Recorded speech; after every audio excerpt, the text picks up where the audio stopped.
journée internationale de la femme, c'était le 8 mars dernier. Avec 3 jours de retard, les motardes ont célébré l'événement à leur manière en organisant des rassemblements dans les grandes villes de France, comme ici à Lille.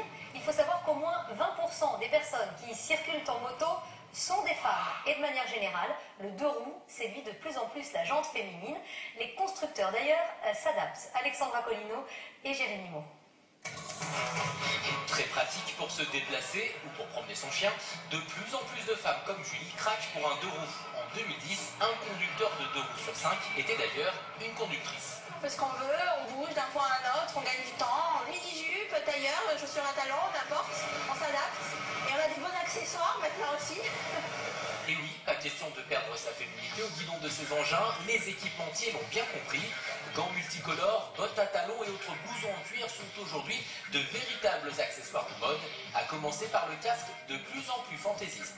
Il existe des verts fluo, il existe des oranges fluo. Elles vont porter un casque très coloré ou que les hommes ne porteront pas eux-mêmes parce que je pense que ça, aucun homme va le porter.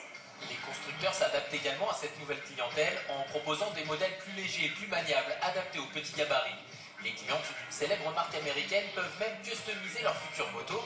Ça va du choix de la couleur à la forme du bouchon du réservoir d'essence, en passant même par des modifications techniques. On va essayer de mettre un guidon plus petit pour répondre à la demande d'une cliente. Voilà, il ne reste plus qu'à s'asseoir sur la moto pour essayer la nouvelle position.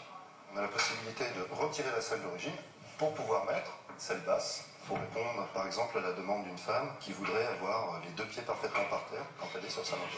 Des innovations gagnantes. En 5 ans, le nombre d'immatriculations de deux roues chez les femmes a augmenté de 25%.